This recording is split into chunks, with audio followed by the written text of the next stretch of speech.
The Great Hall of the Galactic Council was the most beautiful place in the known universe.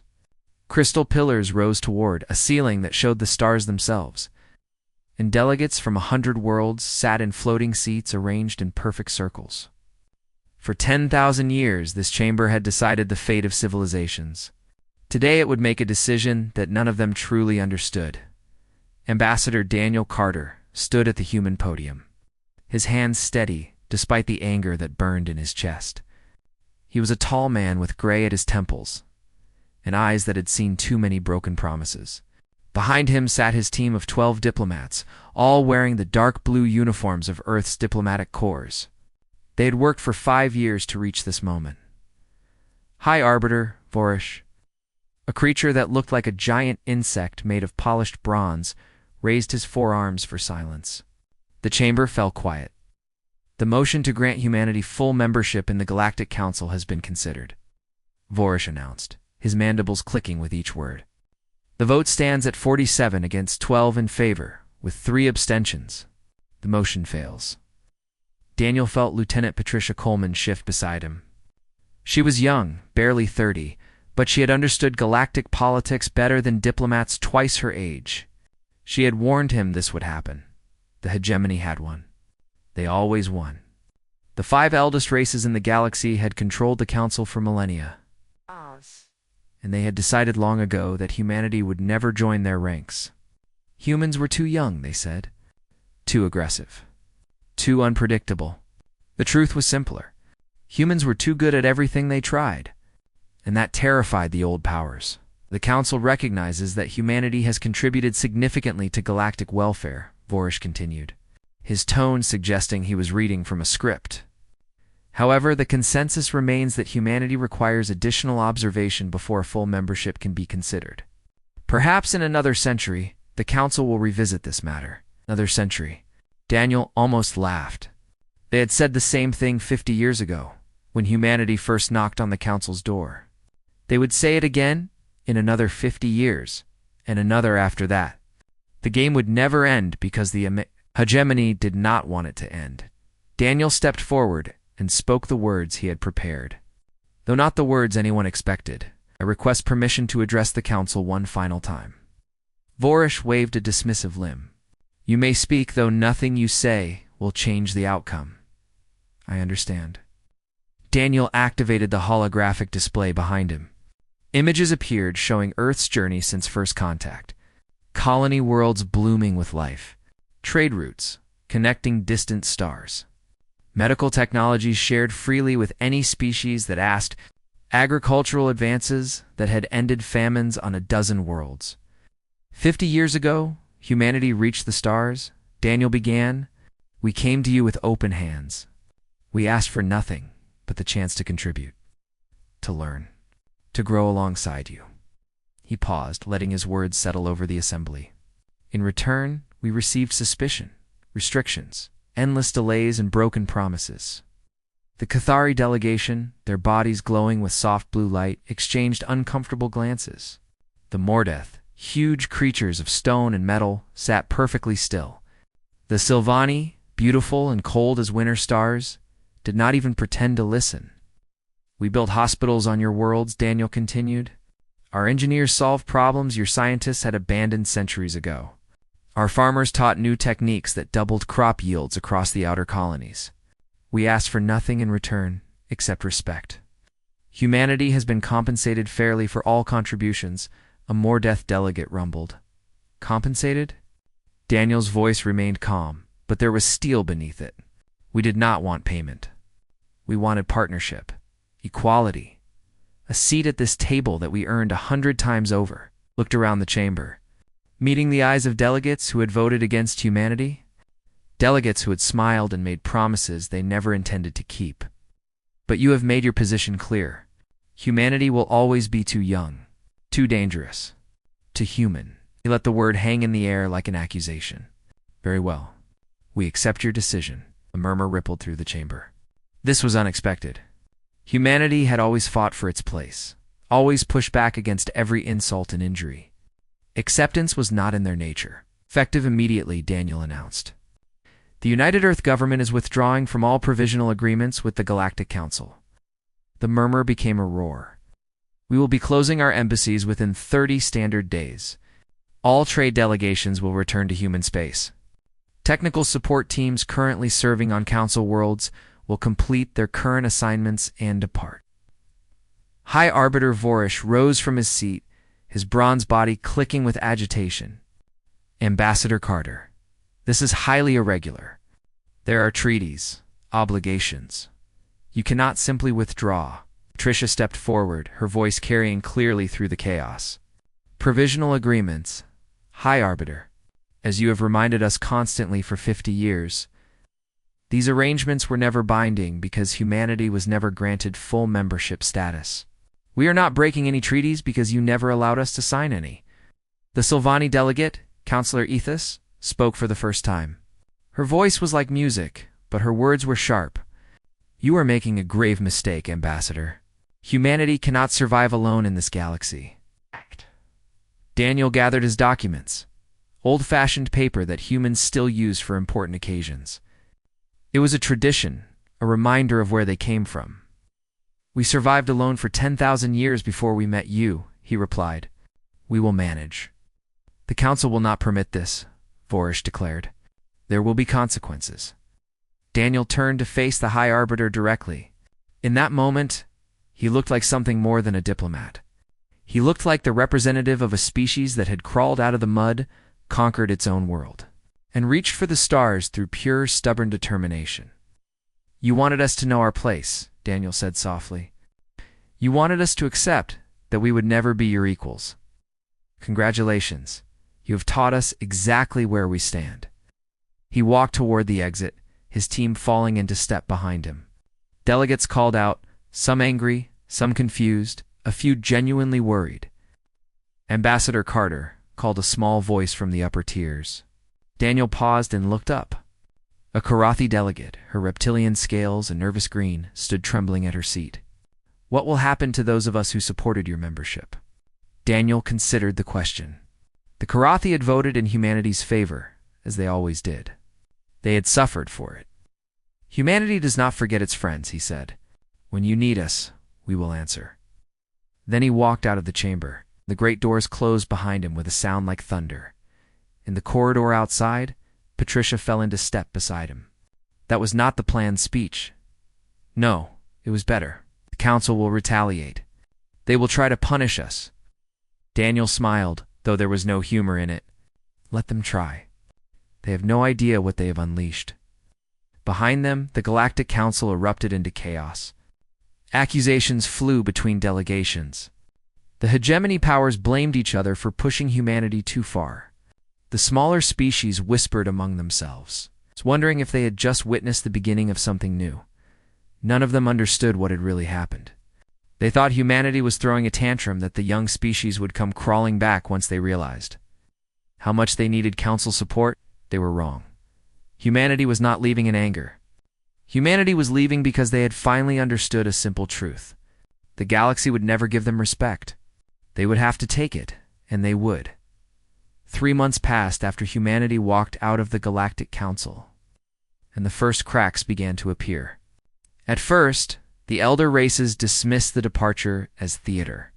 The humans would return, they said. They had no choice. No species could survive alone in a galaxy controlled by the hegemony. But the humans did not return. Their embassies went dark. Their trade ships stopped coming. Their engineers packed their tools and left without a word of complaint or a backward glance. The silence spread across the galaxy like a slow disease. Governor Mellish of Cathar Prime was the first to truly understand the danger. She stood in her office on the 47th day after humanity's departure, watching her world die. The atmospheric processors that kept her people alive were failing. Warning lights blinked red across her control screens, and her engineers had no idea how to fix them. Human technicians installed these systems, her senior advisor said, his bioluminescent skin flickering with fear. They maintained them for 20 years. We never learned how they worked. Then find someone who does know, Mellish demanded. Contact the Mordith, the Sylvani, anyone. Her advisor shook his head slowly. We have tried, Governor. The Mordeth used different atmospheric technology. The Sylvani have never bothered with such things. Only the humans understood these machines. Mellish stared at the communication console in the corner of her office. The human emergency frequency still worked. She could call them right now, beg them to send help, but she knew what would happen if she did. The hegemony would hear about it. Her world would be punished for showing weakness, for admitting that they needed the species the Council had rejected. "Is there no other option?" she asked quietly. "We can try to repair the systems ourselves. But our engineers estimate it will take 6 months to understand the basic operating principles. We do not have 6 months." Outside the window, the sky was turning a sickly brown. Without proper atmospheric processing, Kethar Prime would become uninhabitable within weeks. 3 billion of her people would die. All because the Council had decided that humanity did not deserve respect. Far across the galaxy, the Mordath were facing their own crisis. Their great shipyards, the pride of their civilization, had fallen silent. Massive construction frames held half-finished vessels that would never be completed. Chief Engineer Grath stood before the High Mordath Council, his stone body cracked with age and worry. Behind him, a holographic display showed the problem in stark detail. Human metallurgical techniques allowed us to build ships 40% faster than our traditional methods. Grath explained. "We adopted their processes 15 years ago. Now, they are gone, and we cannot replicate their work." "We are the Mordeeth," Elder Koth rumbled. "We built starships when humans were still living in caves. Surely we can remember our own methods." "We can, Elder. But our old methods are slower, more expensive, and produce inferior results. Our shipyards were designed around human techniques. Converting back will take decades." The council chamber fell silent. The Mordath were warriors above all else, and their fleet was their power. Without ships, they were nothing. "How did this happen?" Another elder demanded. "How did we become so dependent on these primitives?" Grath chose his words carefully. "The humans shared their knowledge freely. They asked for nothing in return, except friendship. We took their gifts and gave them contempt. Now we pay the price." In the neutral zone between council space and the regions humanity had claimed, a different kind of activity was taking place. Human colony ships moved in organized convoys, carrying millions of people to new worlds far from the council's reach. Research stations powered down. Trade posts closed. The great network of human presence that had spread across the galaxy was pulling back, condensing. Preparing for something, Commander Lisa Grant coordinated the withdrawal from her position on the carrier Endeavor. She was a practical woman with short gray hair and a reputation for getting things done. The fleet trusted her completely. "Report from the medical station on Sylvani 3, her communications officer announced. "They are requesting we delay departure by 2 weeks to complete treatment of local patients." Lisa considered the request. Human doctors had served on Sylvani 3 for a decade, treating diseases that Sylvani medicine could not cure. "Denied," she said finally. "We leave on schedule." Her executive officer, Commander Nathan Brooks, shifted uncomfortably. "Some of those patients will die without our help." "I know." Lisa's voice was flat, emotionless. "But we offered our help freely for 50 years. The Sylvani voted against our membership every single time. They made their choice. Now they live with it." Nathan nodded slowly. He understood the logic, even if it troubled him. Meanwhile, regions the council had marked as worthless, humanity was building. Scout Captain Amy Young led her survey team through a star system that council charts showed as empty and useless. "I count 17 planets," her science officer reported, eyes wide with disbelief.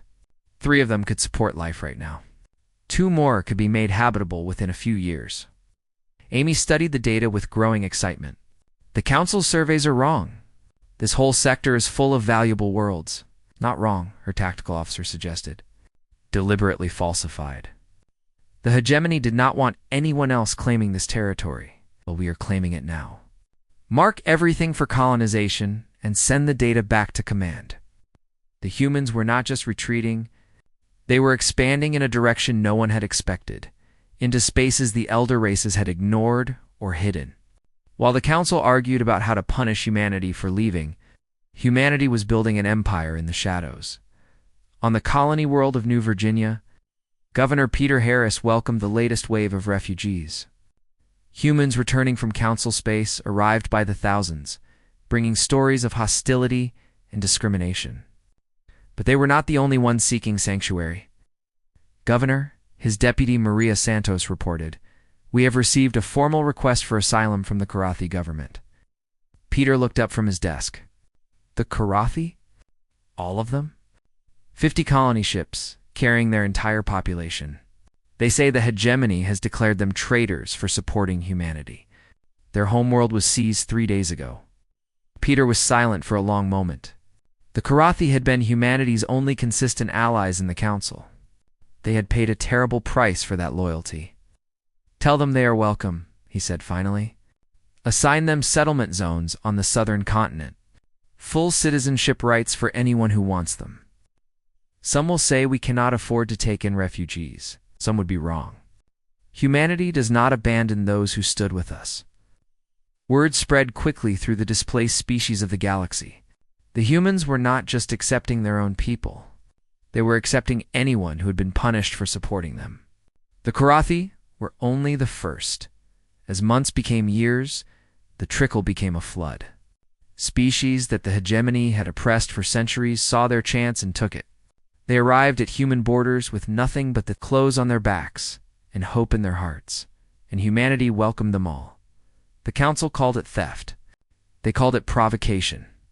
They threatened war and economic sanctions and diplomatic isolation. Humanity said nothing.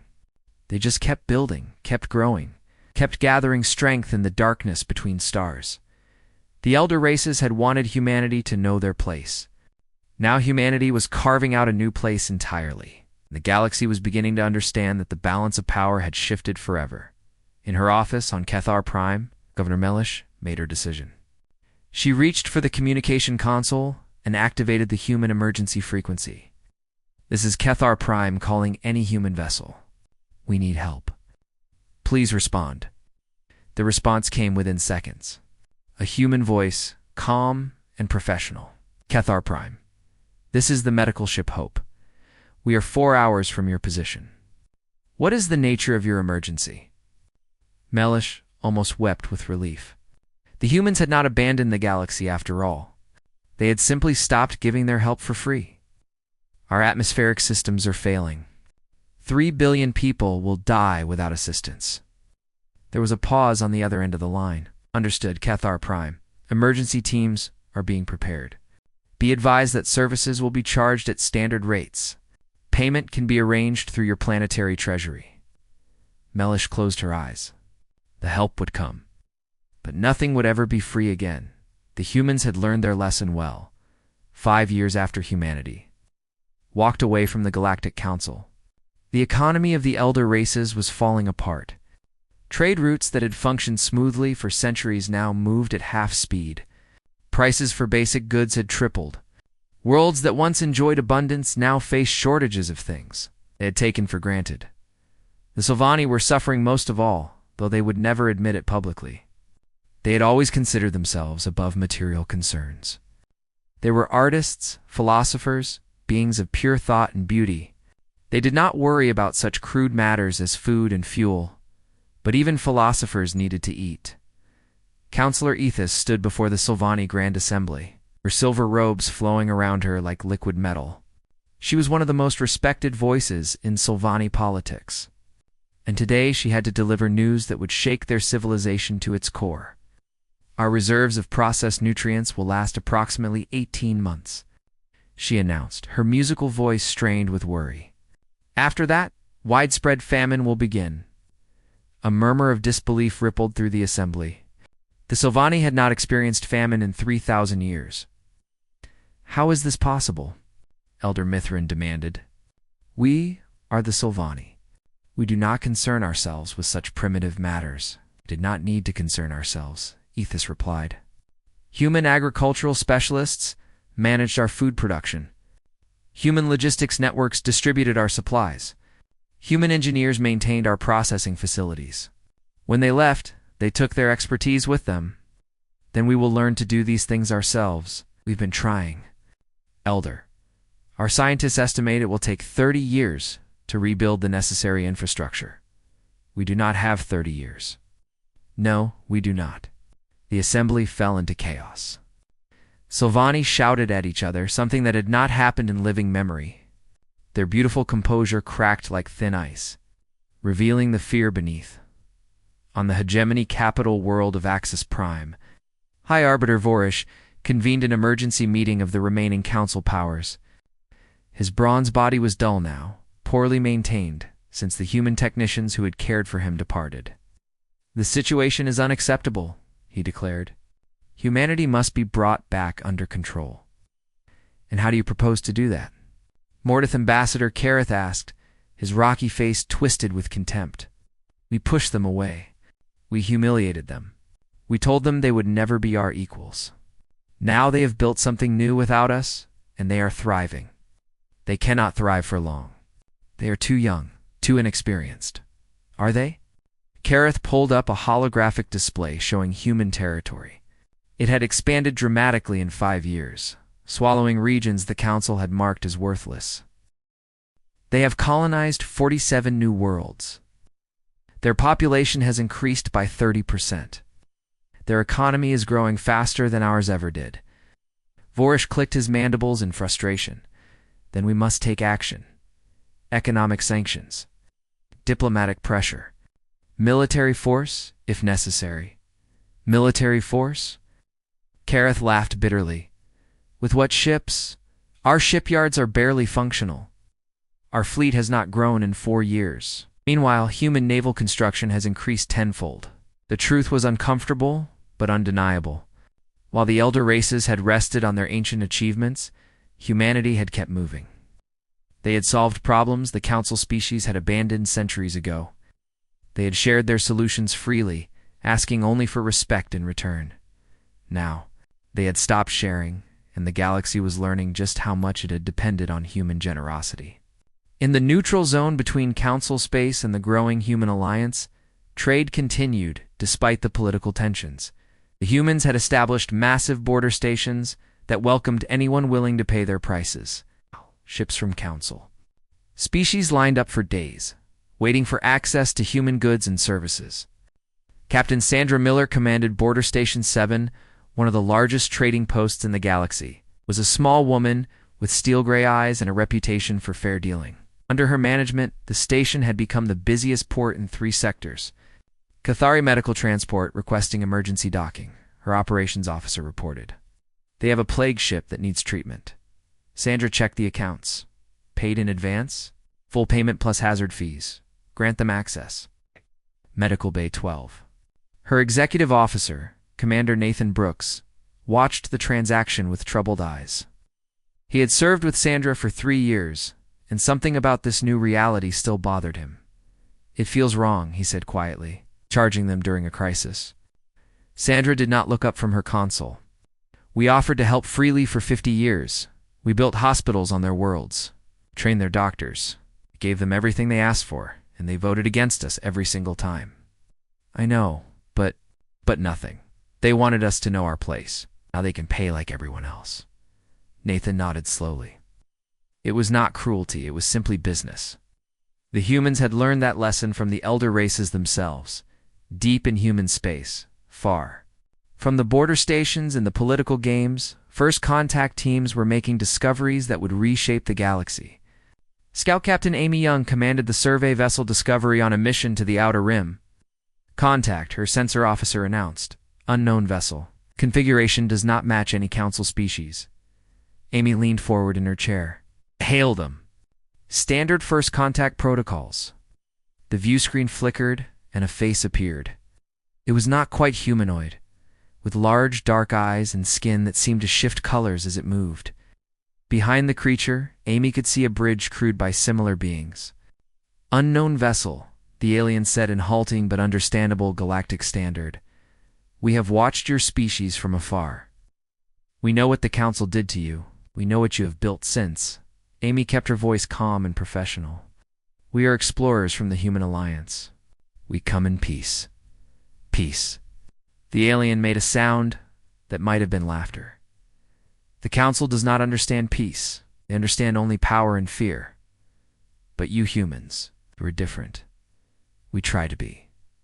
We are the Vethkai. The council rejected our membership petition 200 years ago. They said we were too primitive, too dangerous. Oh. Does this sound familiar? Amy smiled slightly. Very familiar. We would like to talk about alliance, about the future. The human alliance had begun with humanity and the Korathi. Within a year, it had grown to include a dozen species rejected or oppressed by the council. Now it was about to grow again. Back in council space, the political situation was deteriorating rapidly. Minor species that had suffered under hegemony rule for centuries were beginning to ask uncomfortable questions. If humanity could leave and prosper, why couldn't they? The Korathi example was particularly troubling. The reptilian species had arrived in human space with nothing but their colony ships and their determination.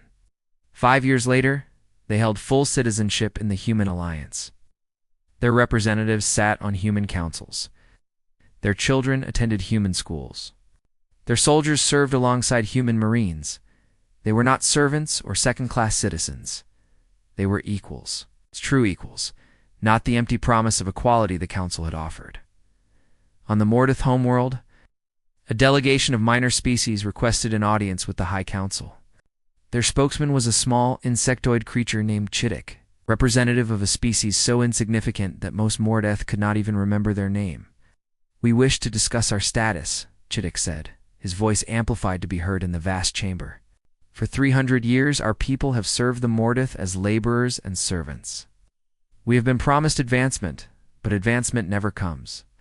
Elder Koth leaned forward, his massive stone face unreadable. "Your people have been treated fairly. You have received all that was promised. We have received nothing but empty words." Chittick's small body trembled, but his voice remained steady. "We have watched what the humans offer their allies. Full citizenship, equal rights, rotation in government. We want the same. You are not human allies. Not yet. But the border is not far, and human ships have been seen in our sector. They have offered to evacuate anyone who wishes to leave." The chamber went silent. The implication was clear. Join us as equals or watch us leave. Elder Koth was not accustomed to being threatened by insects.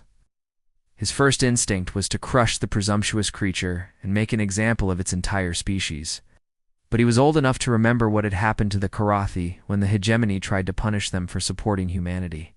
The humans had welcomed the Korathi with open arms. Hegemony had lost an entire species overnight. "We will consider your request," Koth said finally. It was not agreement. But it was not refusal either.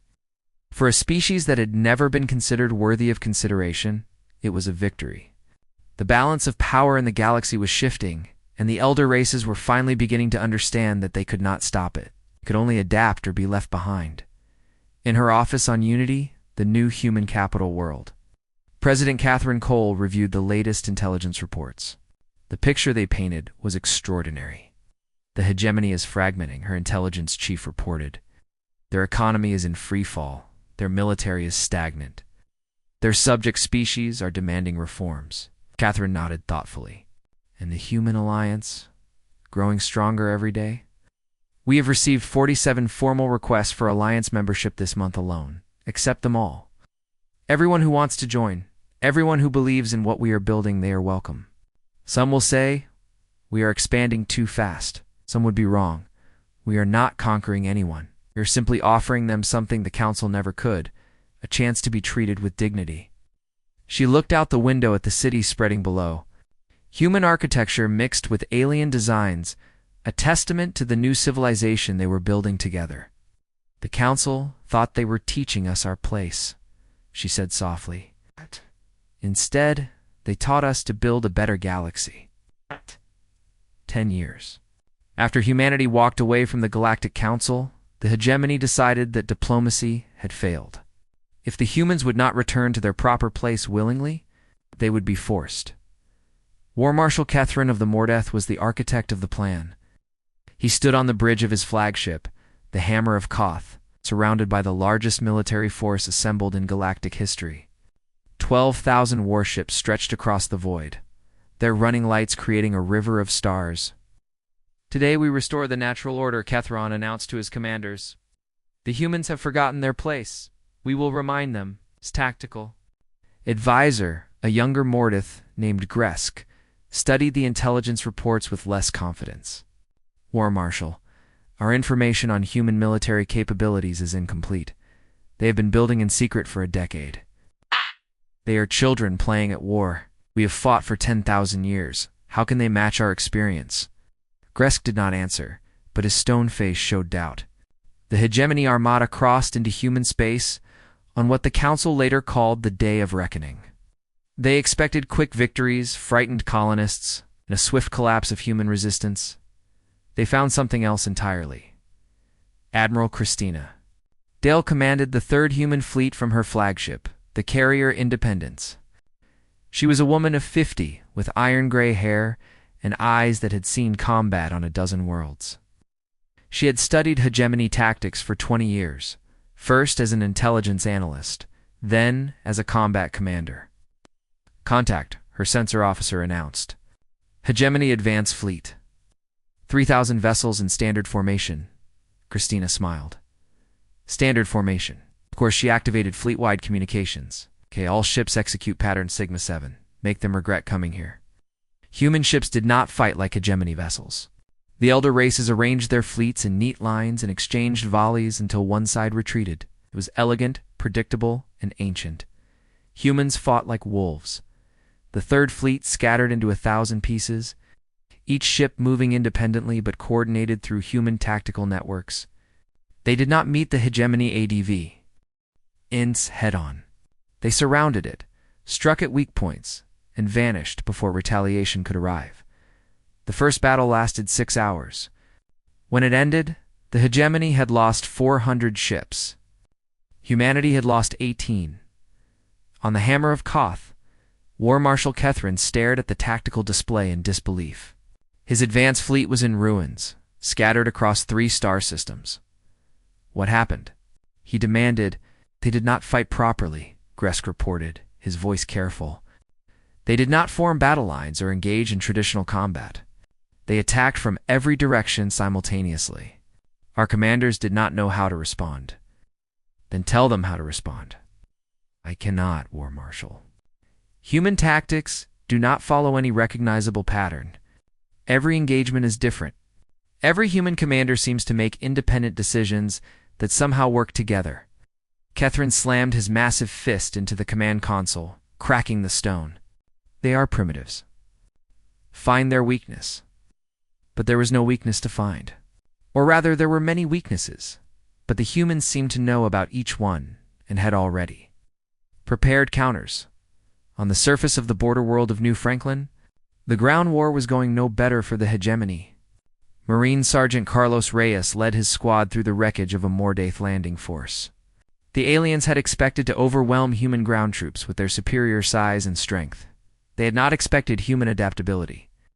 "Contact left," Private Jennifer Long called out. 3 hostiles behind the ridge. Carlos raised his rifle. "Standard engagement. Watch for their secondary arms." The Mordaith soldiers were impressive fighters, standing 3 meters tall with bodies of living stone. They could crush a human with one blow and shrug off weapons fire that would destroy a tank, but they were slow. They relied on patterns, on doctrines developed over millennia. They expected their enemies to fight the same way every time. Humans did not fight the same way twice. Carlos and his squad flanked the Mordaith position, using terrain the aliens had dismissed as impassable. They struck from above while the enemy was focused on the ground. 3 precise shots, 3 fallen giants. "Area secure," Jennifer reported. Carlos nodded. "Move to the next objective. Stay unpredictable." Across the human defensive line, similar scenes played out. Human soldiers used tricks and tactics that seemed chaotic to their enemies but were actually carefully coordinated. They retreated when the Mordaith expected them to advance. They attacked when they should have been defending. They appeared from nowhere and disappeared just as quickly. The hegemony ground assault stalled within 2 weeks. In space, the situation was even worse for the attackers. Admiral Dale had divided the hegemony fleet into pieces, destroying their coordination and picking off isolated squadrons. The great armada that had crossed the border with such confidence was bleeding ships every day. War. Marshal Kethrin called an emergency meeting with his hegemony allies. The Silvani had contributed 2,000 vessels to the invasion. The Cathari had sent another 1,000.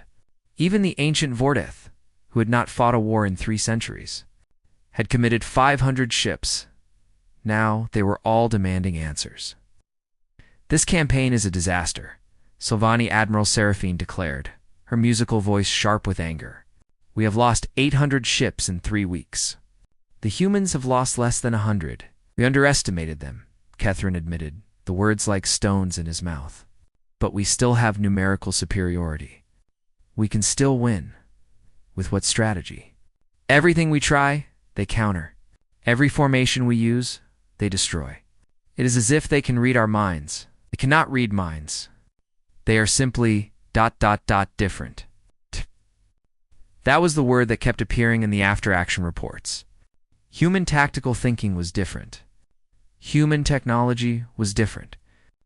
Human determination was different. The elder races had evolved in stable environments over millions of years. They had developed predictable patterns of behavior that served them well. Humans had evolved on a chaotic world, competing with each other for resources and survival. They had learned to adapt, to improvise, to win against impossible odds through sheer stubborn creativity.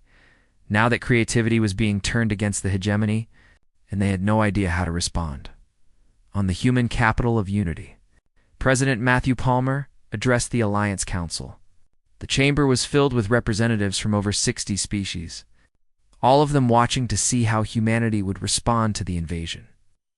"The hegemony has attacked us without provocation," Matthew said, his voice calm but firm. "They believed we were weak. They believed we would submit. They were wrong."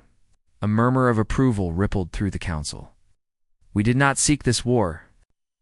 We left council space to build something new, something better. But we will not allow anyone to destroy what we have built. We will fight. We will win. And when this is over, we will show the galaxy that there is another way." The Karathi delegate rose to speak. Prime Sovereign Tessith had led her people to safety in human space 10 years ago.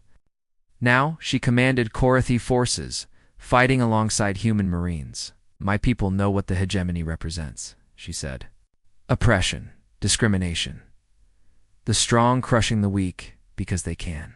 The human alliance represents something else: equality, partnership, hope." She looked around the chamber at the assembled species. "We stand with humanity, not because we have to, because we believe in what they are building. Let the hegemony come. They will find us ready." The council erupted in applause. Species that had been enemies for centuries stood together, united by a common cause. On the front lines, the war continued. But the momentum had shifted. The hegemony forces, demoralized by unexpected losses and confused by human tactics, began to retreat. What had been planned as a quick conquest became a fighting withdrawal. Admiral Dale pursued carefully, never overextending, never giving the enemy a chance to regroup. She took back every system the hegemony had captured and pushed them across the border into council space. Then she stopped. "Admiral, we have the advantage," her tactical officer said. "We could push deeper into hegemony territory, end this war decisively." Christina shook her head. "We are not conquerors. We defend what is ours. We do not take what belongs to others. But they started this war. They deserve to pay, perhaps. But if we become like them, we lose everything we have built. The war ends here." At the border, the message was sent to Hegemony Command. "Withdraw your forces, accept defeat, and there will be peace. Continue fighting, and there will be more destruction." War Marshal Kethrin had no choice but to accept. His armada had been broken. His ground forces were in retreat. The war he had promised would restore hegemony. Dominance had instead proven that the balance of power had shifted forever. Humanity had won. not by becoming monsters, but by being exactly what they had always been, adaptable, creative, and unwilling to surrender. The galaxy would never underestimate them again. 20 years had passed since humanity walked out of the Galactic Council, And the galaxy had transformed beyond recognition. The hegemony, once the unquestioned master of known space, had fractured into competing factions. The council itself existed only in name, its authority ignored by most species who had once bowed before it in its place. The human alliance had grown into something unprecedented. Over 200 species had joined, bound not by conquest or intimidation, but by shared values and mutual benefit. Why traded freely, shared technology openly, settled disputes through negotiation rather than force. Ambassador Daniel Carter returned to the crystal chamber, where everything had begun. He was an old man now, his hair white and his face lined with years, but his eyes were still sharp. He remembered the day he had walked out of this room, angry and humiliated. Now he returned as something else entirely. High Arbiter Salaith of the Sylvani waited for him at the center of the chamber. She was young by Sylvani standards, barely 300 years old, and she carried the weight of her civilization's failures on her elegant shoulders. "Ambassador Carter," she said, her voice still musical but lacking the arrogance of her predecessors. "Thank you for coming." Daniel inclined his head politely. "You said it was urgent." "It is." Salath paused, as if the next words caused her physical pain. "The remaining hegemony powers wish to discuss terms. Membership. In the Human Alliance?" And she closed her eyes briefly. "We wish to join you." Daniel considered this for a long moment. 20 years ago, these same powers had denied humanity a seat at their table. They had called humans primitive, dangerous, unworthy of respect. Now they came begging for acceptance. He could have refused. He could have taken satisfaction in watching them suffer as humanity had suffered. Part of him, the part that remembered every insult and every rejection, wanted to do exactly that. But that was not the human way. Not the way humanity had chosen to be. "The Alliance has conditions for membership," he said finally. "Equal treatment for all member species. No client states. No forced servitude. Democratic representation in Alliance councils. Full rights for all citizens, regardless of species. We are aware of your conditions. Those principles apply to former hegemony powers as well. Your great families, your ancient hierarchies, your traditions of domination, they would have no special status." Salaith's perfect composure cracked slightly. "You are asking us to abandon everything we have been for 10,000 years. I am offering you the chance to become something better." Unity. President Catherine Cole watched the negotiations through a secure communication channel. Her cabinet surrounded her, a mix of human and alien advisors who had helped build the alliance into what it now was. "They are actually going to accept," Vice President Tessith observed, her Karathi scales shifting to a deep blue of amazement. "The mighty hegemony, reduced to petitioners." "Not reduced," Catherine corrected gently. "Transformed. If they truly embrace our principles, they will be stronger than they ever were under the old system." "Do you believe they will? After everything they have done?" Catherine smiled. "I believe in giving them the chance. That is what humanity does. We give chances. We offered the Karathi a chance, and look what your people have become. Full partners. Valued allies. Friends." Tessith nodded slowly. Her people had been slaves to the Mordeth for 700 years. Now Karathi served in every level of Alliance government. Karathi scientists worked alongside human researchers.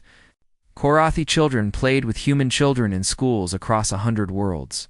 "Perhaps you are right," she admitted. "Perhaps redemption is possible for anyone." Back in the crystal chamber, the negotiations continued through the night. Every detail was discussed, every concern addressed. The Sylvani worried about preserving their cultural traditions. The Mordaith wanted guarantees about military autonomy. The Cathari asked about economic integration. Daniel answered each question patiently. He did not gloat or remind them of past wrongs. He simply explained how the Alliance worked and why it was better than the old system. By dawn, the basic framework of an agreement had been reached. far from the political centers. In the vast spaces of the Outer Rim, exploration continued. Admiral Amy Young commanded the Deep Space Survey vessel Discovery on a mission to the galaxy's edge, regions that no species had ever mapped properly. Her first officer, Commander Nathan Brooks, had transferred from Border Station 7 5 years ago, seeking something more than trade negotiations and refugee processing. "Anything interesting out here?" he asked as they reviewed the latest probe data. Amy smiled. "Everything is interesting out here. New star systems, possible habitable worlds, maybe new friends to meet. After everything that happened, you still think there are friends to find?" Amy looked out at the stars stretching before them, infinite and full of promise. "That is the human way. We keep looking. We keep hoping. We keep reaching for something better." It was a simple philosophy, but it had built an alliance of 200 species and changed the course of galactic history. On New Virginia, Governor Peter Harris celebrated the 20th anniversary of the colony's founding. What had begun as a refuge for humans fleeing council space had become one of the most prosperous worlds in the alliance. His old deputy, Maria Santos, now served as the planet's economic minister. She stood beside him as they watched the celebration in the Capitol Square. "Do you remember when we first arrived here?" she asked. "We had nothing. Just a few colony ships and a dream," Peter nodded. "I remember. I also remember everyone saying we were crazy to leave council space. That we would fail without hegemony support. They were wrong. They were very wrong." In the square below, humans mingled with Karathi and Vethkai and a dozen other species. Children of different worlds played together, unaware of the history that had brought their peoples to this place.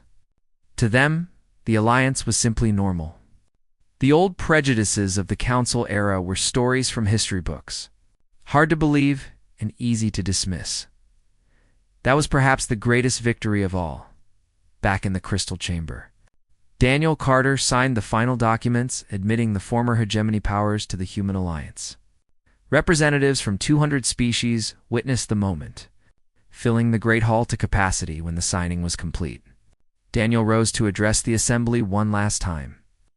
20 years ago, I walked out of this room because the galaxy told humanity we did not belong. We were too young, too aggressive, too different. We could never be trusted with real power or real responsibility." He paused, looking around at the gathered delegates. Sylvani and Mordith sat beside Karathi and Vethkai. Species that had been enemies for millennia shared conversation and even laughter. Perhaps they were right about some things. We are different. We do not accept limits. We do not surrender to despair. When someone tells us something is impossible, we take it as a challenge. A murmur of amusement rippled through the chamber. But they were wrong about the important things. They thought our differences made us dangerous. In truth, our differences made us necessary. The old order feared change. The new order embraces it. Together, we will face whatever challenges await us. Not as masters and servants, not as superiors and inferiors, as equals, as allies. As one galactic civilization, a chamber erupted in applause. It was a sound that echoed through the crystal walls and out into the stars beyond. A sound of hope and possibility in new beginnings. Outside, the galaxy continued its ancient dance. Stars were born and died. Worlds turned in their orbits. Species rose and fell according to patterns as old as time itself. But something had changed. For the first time in 10,000 years, the galaxy was not ruled by fear. It was led by hope. Humanity had left the table in anger, rejected and humiliated. They returned as the architects of something new. In her office on Unity, Catherine Cole read the final reports of the day. Membership applications processed. Trade agreements signed. Disputes resolved through negotiation. All the ordinary business of a civilization that spanned hundreds of worlds and hundreds of species. She thought about the future, about the challenges that still lay ahead. There would be problems, of course. There always were. Some species would struggle to adapt to alliance principles. Some old hatreds would take generations to heal. But she believed, as humans had always believed, that tomorrow could be better than today. That was the human gift to the galaxy, not technology or military power or economic might. Hope. Simple, stubborn, unshakable hope. And it had changed everything. The stars outside her window glittered with possibility. Each one a potential home, a potential friend, a potential future. Humanity had come so far from its origins on a single blue world in an unremarkable solar system. They had reached for the stars. The stars had reached back. Now they would see what they could build together.